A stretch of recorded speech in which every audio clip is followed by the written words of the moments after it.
story and a writer etches a story. Now you must be thinking like, what's the difference? Well, there is no difference except for the language itself. Oh, sorry. Can you all listen to me? Can you all hear me? Yes. Okay. So I'll just continue. Yeah. So I was saying the difference between a storyteller and a writer.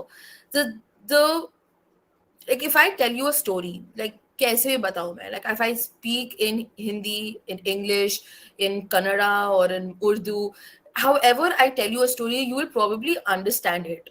Like it doesn't matter the method of which I say. The whole thing is that you understand the message behind my story. Few adjectives or verbs just disappear in between while I'm narrating the story would wouldn't like matter to you, because in the whole or you will understand what I'm narrating to you. But that is not the case when you're writing. For writing, you need to have a proper model, a good grammatical model, because of which that when you write, your readers can understand it much better, so that they can you know assume, or to picturize the entire thing like they're watching a movie. So your pace, the flow of your story has to be so well written that the readers don't realize that they have finished an entire book.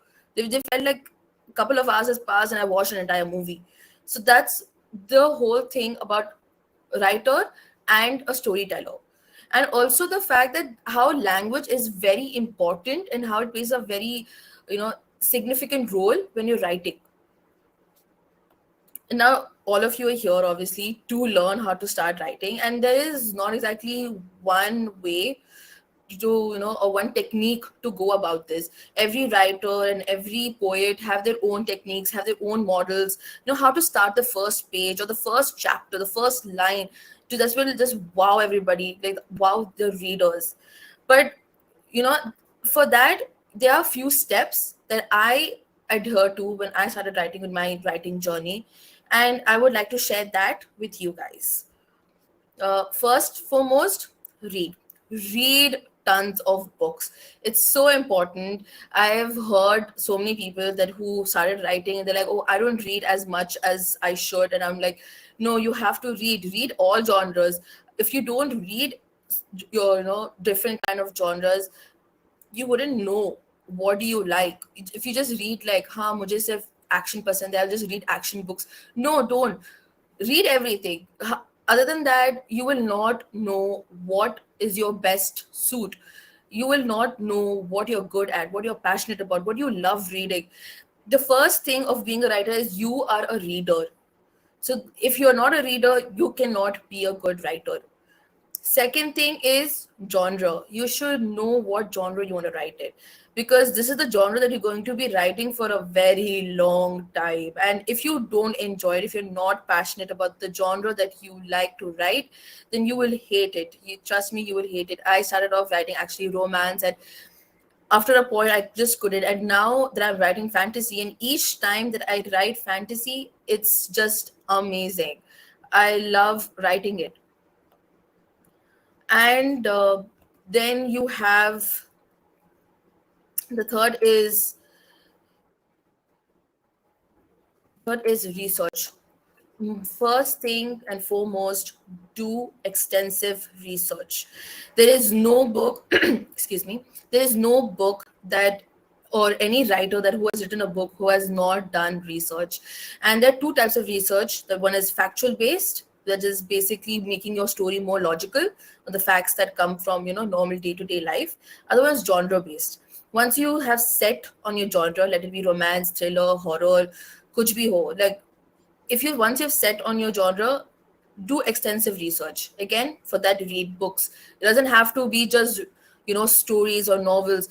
Do read books, based like journals, or uh, compendiums. Just keep reading so that you learn much more. Like I write fantasy, so my books are based on mythologies, on Celtic mythology. So I do a lot of research on that. I do research on fantasy, how fantasy books are written. Plus, because it's set in the modern world, I do factual basis research. so that it fits in this modern world. So that is most important. Do extensive research. Yeah, there might be times where people might think you're a serial killer, because I have personally had that experience where I have done some research on swords or graveyards, and people have seen by mistake my history, and they're like, okay, what's going on with you? But trust me, once you explain it to them that you're a writer, it'll be a leeway, so it's fine. Okay, the fourth thing is structure your story using plot outline. So this is basically like a framework. It's plotting your entire story in three acts. That is the beginning, middle, and the end. It's a framework that will help you to plot your story. So now going a little further into little like more technical terms of these three is first your first act. This is your beginning, where you introduce your characters, you set your world, and give a little backstory to your characters. But in this act one, you shouldn't give out too much information. Like, your world is set, you should know where your characters are based, what they're doing, what are their aspirations and goals at that certain point of beginning of the story. Because obviously by the towards the end, it's going to be a drastic change, there's going to be an arc in the character. So you need to know where their starting point is. So that is why you need to flesh out your characters in a much broadened horizon in beforehand. And when you're structuring it, just place it, so when you're starting out to write it and penning it down, you have a basic idea of how you've started off the story and where your characters are at the beginning of the story. And at the end of act one is your inciting incident. Now, for example, what is for an inciting incident would be that a girl is sitting at a cafe and she's having a coffee, and she's reading a book, and her life is joyful and gleeful, and a lot of things are like going well for her until there was a bomb blast right outside. So that is the inciting incident. Now, being the one of the first witnesses of that scene, the incident, she becomes one of our main characters because the point of view is from her. So that is how you end your act one, with your inciting incident. Then coming to act two is your journey of your characters. Now, how does this person go through, and what are the conflicts that they have to struggle and come with the tackle all of this and come to a solution. They will have multiple conflict points, with characters, with your antagonist, supporting characters, plot points. And also this, by the end of act 2, your character will be at their lowest. So you have to show the graph of them being in a normal sense, and then slowly going up, then reach that tipping point, and then how it slowly comes down to their lowest point. And that's where your act 2 ends, when the whole graph comes. And then you have your act 3 towards us, going towards your climax. The climax part, where is the resolution of the whole arc, your whole arc, the story. And from there, how the character reflects on the entire journey that they have gone through from the act 1 to act 2, from the point their lowest to the climax end.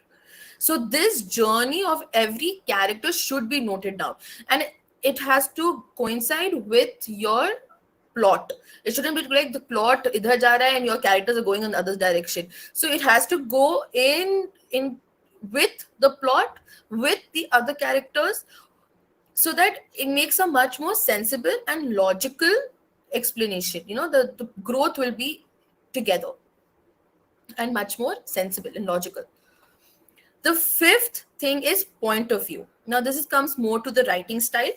So there are two type of writing style for point of views. You have first person's point of view, and then you have your third person's point of view. So the first person's point of view is mostly what the new writers work with, because the readers connect better with the characters. They understand the characters because it's from the main character's point of view. So it's mostly like I, me. So they understand better. And then the third person's point of view is mostly, that it lets you reveal things as the character sees them, and keeps things from the reader if the character doesn't know. So it reveals in parts and parts, not the inner thoughts or what the person is feeling or seeing. It's nothing in that sort. It's very general, but at the same time it gives you a much more broadened view of the world. So a lot of writers who dwell in like romance or horror, they go for more in first person's point of view because it gives a much more deeper connection to the characters. While for people who write fantasy or thrillers or action, they probably more diverge to third person's point of view because it's much more widened and gives you a better perspective of the world that they have set.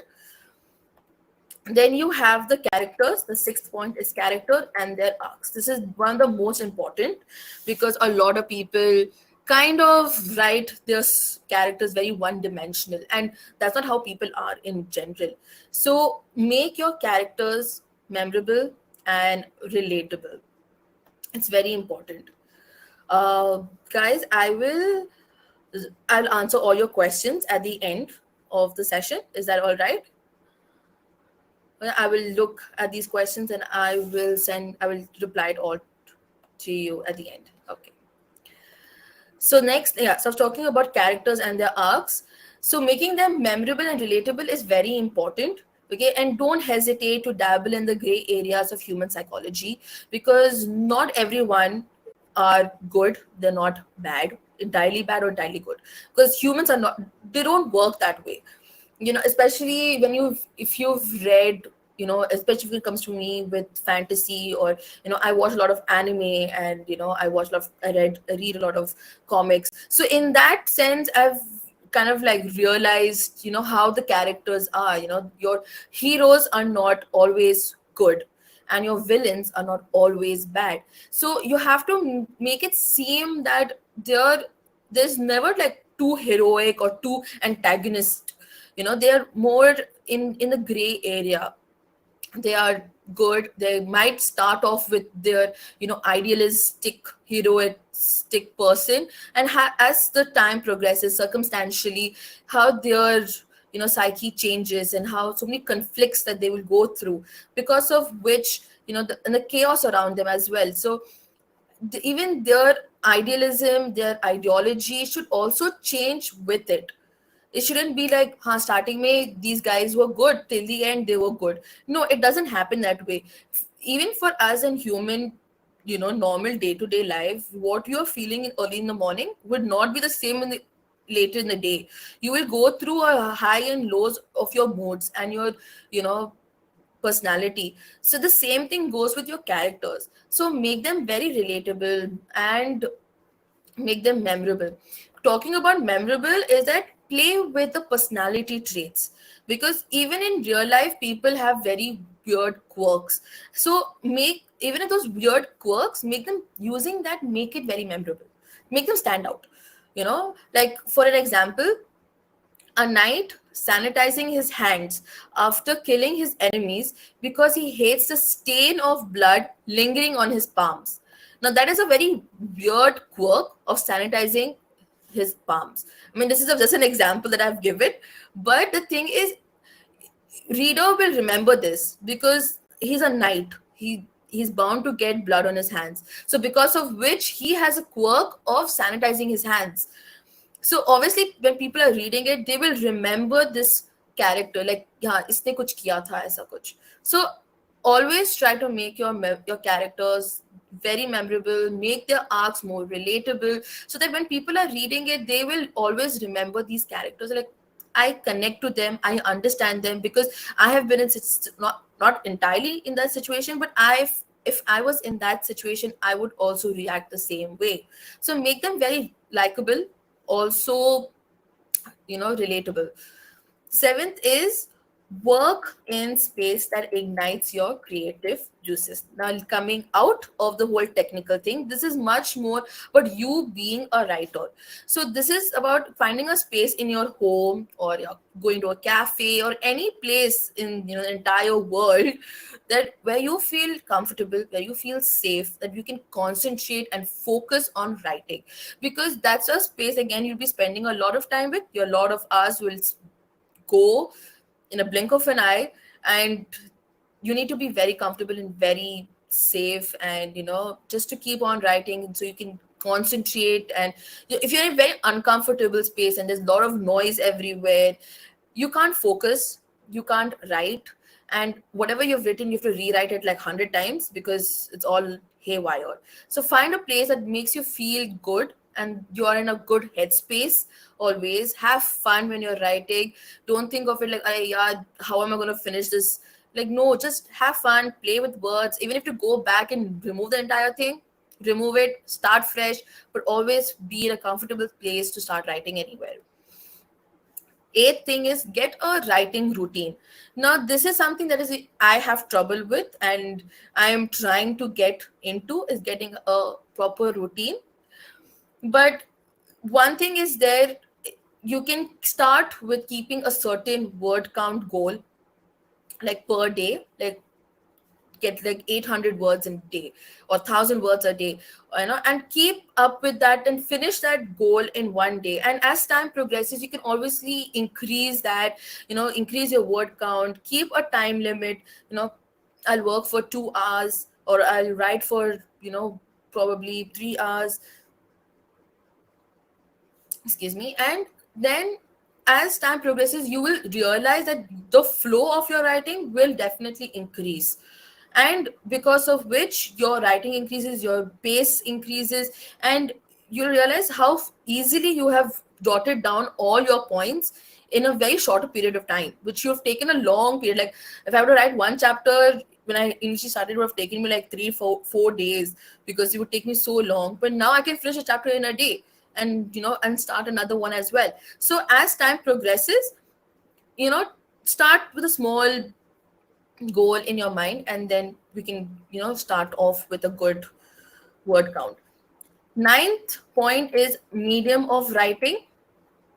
Normally traditionally you have pen and paper, or you can sit in front of the computer. I usually do both.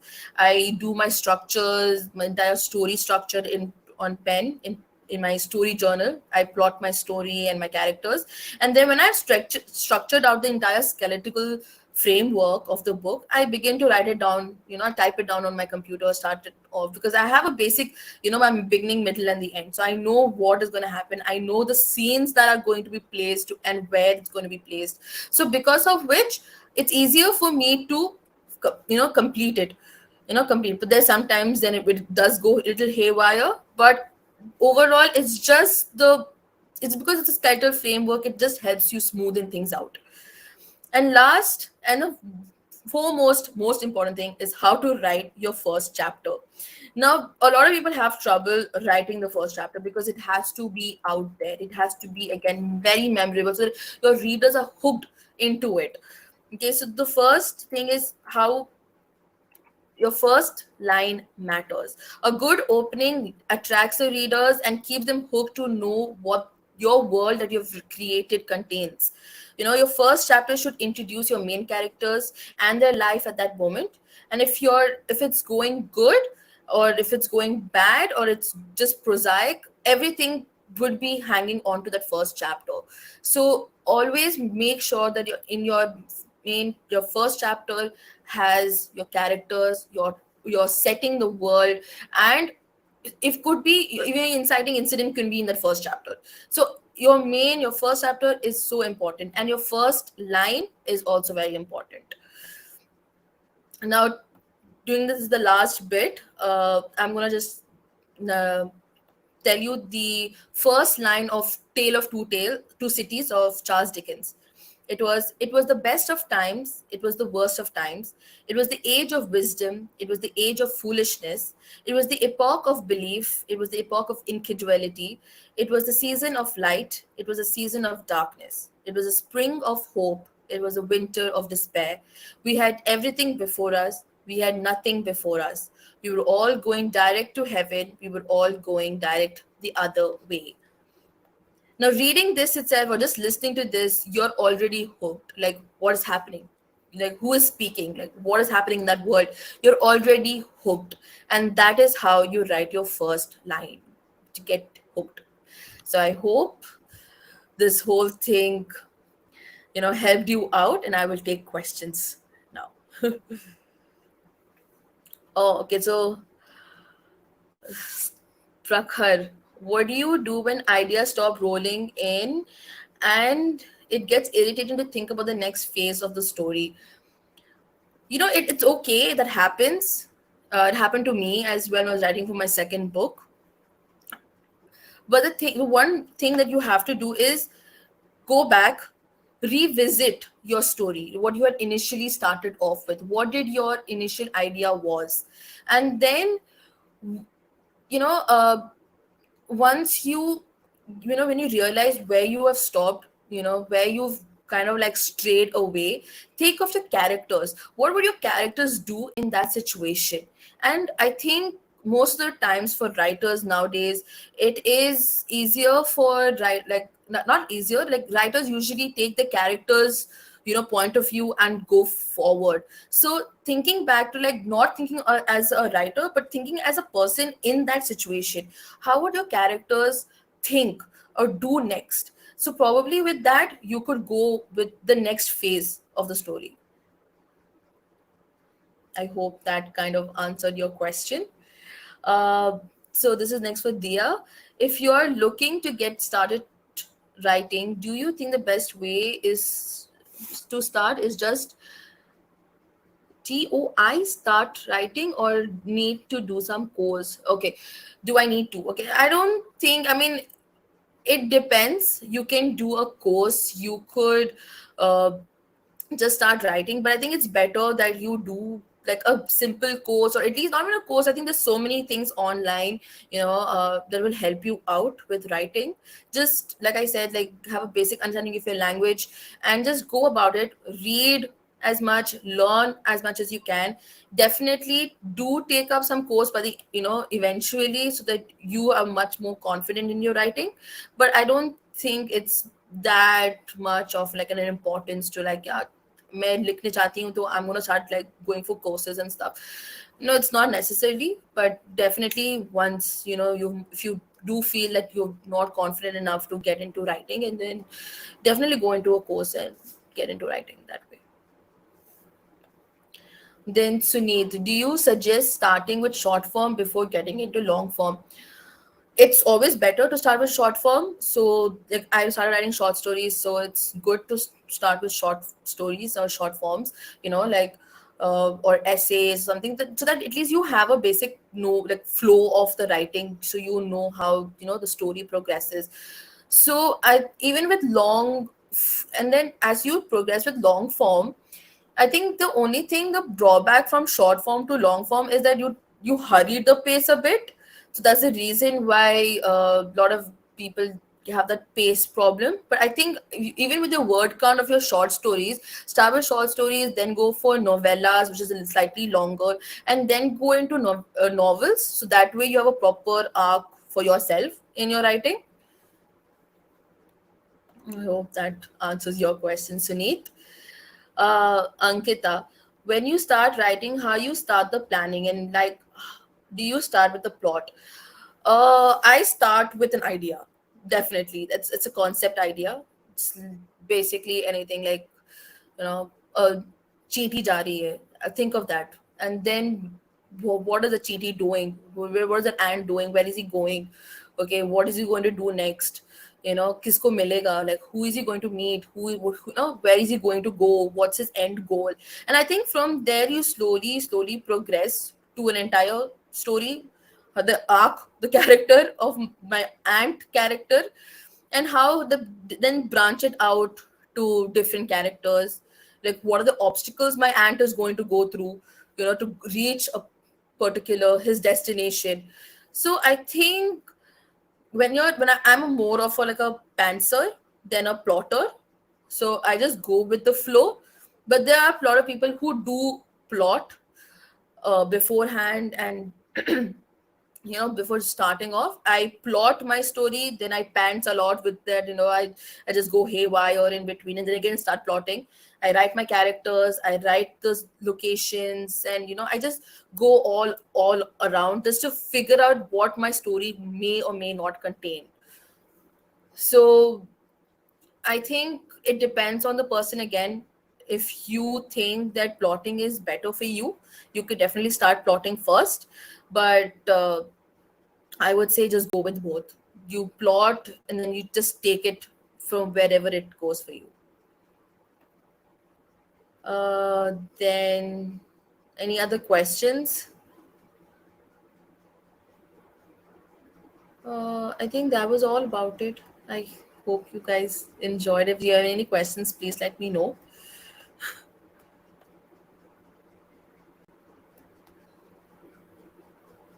Okay. I hope you guys had fun at this. And you have learned, at least given a basic idea. I've given you a basic idea of how to start with writing. And I hope one day I would also get your book and you're also here and a live stream giving other aspiring writers to be better writers. Okay. See ya. Bye. Oh, there is one question. This is the last question, Suneet, because it's already past the time. Blog writing. In terms of blog writing, again, this is very personal thing for me. I think blog writing, because it's more of like a personal, opinions and your personal thoughts, and whatever your writing process is much more personal in blog writing comparatively, at least in what I have done myself. So again, that becomes your short form that you are looking for. You are asking, like, do you like start from short form? That could be your short, your starting point of blog writing. But I wouldn't like consider that going to your end goal of novel writing, because again, it's very different. It's, with blog is much more opinion to yourself and your personal thing, comparatively to how you have to write when you go for novels. Unless you're writing non-fiction, again, that wouldn't be completely your opinion. But blog writing in its own has its perks. When it comes to writing with uh, novels, fiction or non-fiction would be different, unless your blog is about writing short stories. That's again different thing. When is my next session? I'm guessing it will be next Friday, around the same time at 6:30. Okay, I will get to know the topics soon. All right. So, bye, guys. Thank you so much for being such an amazing audience and giving me these amazing questions. I hope I have answered them and given you a little bit more clarity.